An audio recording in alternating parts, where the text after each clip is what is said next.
This video is powered by the pros at Pascal Air Plumbing and Electric. Arkansas owned, Arkansas operated. GoPascal.com. Alyssa Orange from Pig Trail Nation. You know, Alyssa, we are really good friends. You know why? You know how I know that? How?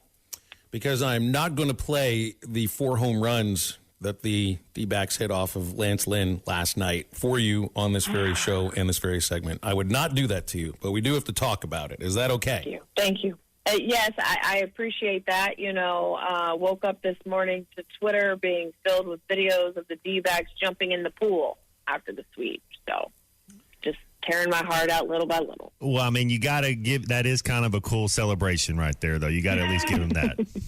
It's a very LA way. They have a pool. Right. Be a very Los Angeles way to celebrate. I guess it'd be a real Arizona way, too. The Brewers would be the best. You get to slide down the slide right there. That would be the way to go. There'd be a reason for the Brewers to win the World Series this year is to watch every last one of them do the Bernie Brewer, but it better be real beer that they're sliding into, Matt. You got to finish your beer before you get down the slide. You root for, well, Brewers aren't going to make it, though, so forget about that. So who do you root for now, Alyssa? Gosh, I don't know because, you know, the Orioles are out, too, so – because I was going to jump on that bandwagon, but not anymore. You know, the number 3 team on my list has always been the Braves. Growing up in Richmond with the Richmond Braves right down the street, watch Chipper Jones, Andrew Jones, some of those guys come through the farm system. So I've always liked the Braves because of that. So I guess I'll go there next, going to Atlanta.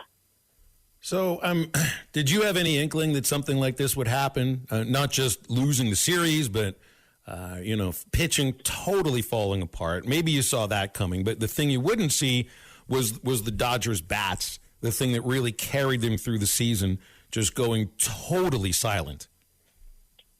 You know, I think that I didn't see any of that, but there was also a level of just being terrified for the postseason because of the way that it ended last year in San Diego against the Padres, and knowing that there wasn't much different from last year's team to this year's team. I felt like last year the Dodgers lacked that postseason spark. You know, they didn't have Kike Hernandez anymore, and they didn't have Jock Peterson anymore, and they weren't everyday players, but they brought you a spark in the postseason. And they brought back Kike a little bit towards the end of the year from Boston, but I just didn't feel like that's the one thing this team doesn't have is that spark plug in the postseason. And I don't know where you find that. You had it, and you traded it away and gave it away, and you got to get it back. And I don't think they got it back this year. They're going to have to figure out how to do that next year.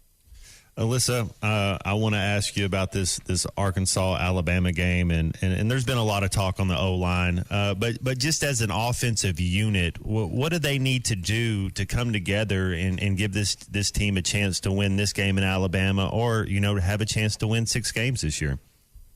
Yeah, personally, they just got to get this confidence back. I think with Brady Latham, a lot of it is mental, and so much of that game up front is mental, not getting called off sides and being focused and not distracted. I think moving people back to where they are most comfortable with Bo Limmer back at center is going to be the best thing moving forward. They changed it up last week. It didn't work. They changed it back. But then schematically, I mean, Sam Pittman's talked about it all week long. They've got to move the pocket. He is well aware that they cannot protect KJ for very long in the pocket with what they have right now, so they've got to move it and being able to execute things so that your offense can find some rhythm, because what's happening now is you've got KJ whose confidence is a little shaken right now. I don't think he's going to say that out loud, but Sam Pittman says, yeah, I mean, you get stacked so many times, of course you're going to be playing a little bit different than you have been in the past, and this run game not going. I mean, you can't find Rocket Sanders' name anywhere in the top 50 in rushing in the SEC right now. So something's got to give, and it starts up front, and it's a mental thing and an execution thing. I've thought for a while now that this is a team that may need the defense to go out and win them a game at some point. Whether they're able to cause a few turnovers, score defensively, set you up on a short field. Teams that struggle offensively need that kind of help. Defense has played well. They've given them the ball in good field position at times. They just, they sooner or later, and maybe it's this weekend, I don't know. The defense has to be able to win them a game at some point. Gosh, everything that you said right there, they did against Texas A&M, and they still lost. Like, that's what's crazy, is they did score a defensive touchdown, and they did win the turnover battle, and they still lost those football games. And, you know, you go down to Ole Miss, and you have those defensive stands down at the goal line. And, you know, you hold them to a field goal when they get the ball after that first KJ Jefferson interception. So it's, you know, you could see it on their face, walking on the sidelines at the end of that game on the defensive side. They were tired and worn out, and they need help. And they've got to continue to perform the way that they're performing, but they need help from their offense to at least give them some kind of relief against all these SEC opponents. Alyssa, I like what I've seen. I know I've read a little bit about Ty Washington, about coaches saying how it was kind of close, just kind of buried in the depth chart. But I like what I've seen. He gets out there and he makes plays going back to last year in the bowl game when he got out there and scored a touchdown. Is there anybody else on this roster that you could see maybe stepping up and maybe having a big offensive game this week?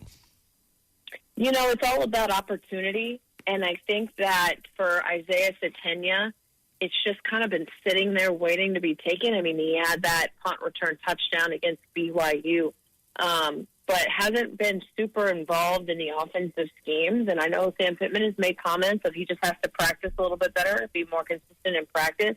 And I understand that, but he is a weapon that I just don't think they've tapped into yet. And it's kind of like Ty Washington, where he just sat and waited his turn. And Sam Pittman said, I didn't care where the tight ends were on the depth chart. Whoever had the best practice last week was going to start, and that was Ty Washington. So can we can we see Isaiah Satenia find him a place somewhere on the offensive scheme, get out on the field? Because I really think that he is a talent that they just haven't utilized yet. We've wondered about certain positions and depth, and I think on the defensive side, it's shown to be a deep group, and it's going to be tested this weekend because it sounds like there's 3 or 4 important defensive players that aren't going to be traveling. On the offensive side, you know, your depth has been tested at running back. I wonder, and it's being tested at tight end. I think a lot of folks just expected that it would be a deeper group on the offensive line. Like, you know, you shuffle guys around to see what works, but there haven't been changes in terms of who's playing too often. It's been Manuel or Chambly on the left side, and that's been more about Manuel's injury or inability to practice right now. But, you know, I think you would have hoped that a Tykeus Crawford was ready to go and step into an important role like he did in the Liberty Bowl last year, or a Marion Harris. You know, we never really knew much about Amari Wiggins yet, the transfer down to JUCO, but he's not seen the field very much. That's just, you know, so much of the topic has been struggle on the offensive line, and you wonder, well, you'd think that the line would be a strong point in year 4, and it has been for the first 3 years. But the depth hasn't necessarily been there, and I think that's part of the surprising aspect of it. Yeah, I think so. I think that's been surprising, and it's also been disappointing from a developmental standpoint. I mean, we've been talking about Tykeus Crawford and his potential since he got on campus, since they recruited him the first time in high school. And we just haven't seen it. You know, he didn't even travel to Ole Miss. You know, so what is not clicking with some of these guys from a depth perspective where you don't feel comfortable putting them out there? They're not ready yet. And that's a development thing. And that's what's maybe concerning is where has the development gone? What is taking it? Is it just, calculations and evaluations with some of these guys, or are just things different because we're playing different positions and we're moving them around? But, you know, you finally have to kind of take a step back and look and be like, well, what's going on? You recruited all these guys. You were so highly on them. Like, where are they? And that's one of the biggest questions that I had is why has it been so difficult to get Tykeus Crawford on the field? Because all I'm hearing right now is, reasons why he's not playing.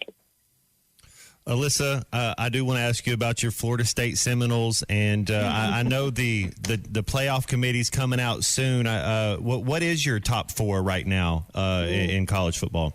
Ooh, that's tough. There's a lot of good football being played right now.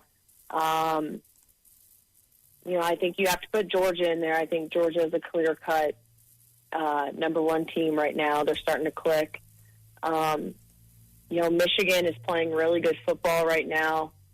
You can put Ohio State in there also.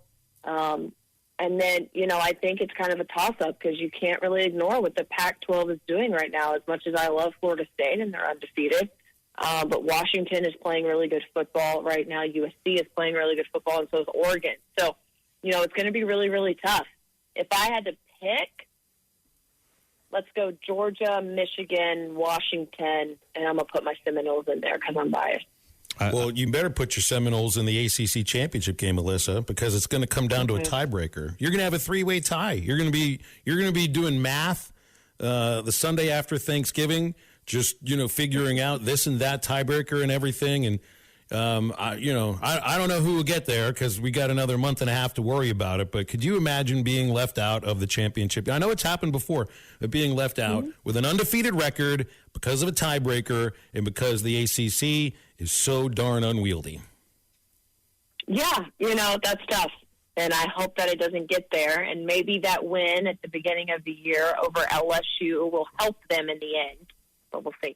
BetOnline is your number one source for all your betting needs. Get the latest odds, lines, and matchup reports for baseball, boxing, golf, and more. BetOnline continues to be the fastest and easiest way to place your wagers, including live betting and your favorite casino and card games available to play right from your phone. Head to the website or use your mobile device to sign up today and get in on the action. Remember to use our promo code BELIEVE, that's BLEAV, for your 50% welcome bonus on your first deposit. Bet online, where the game starts.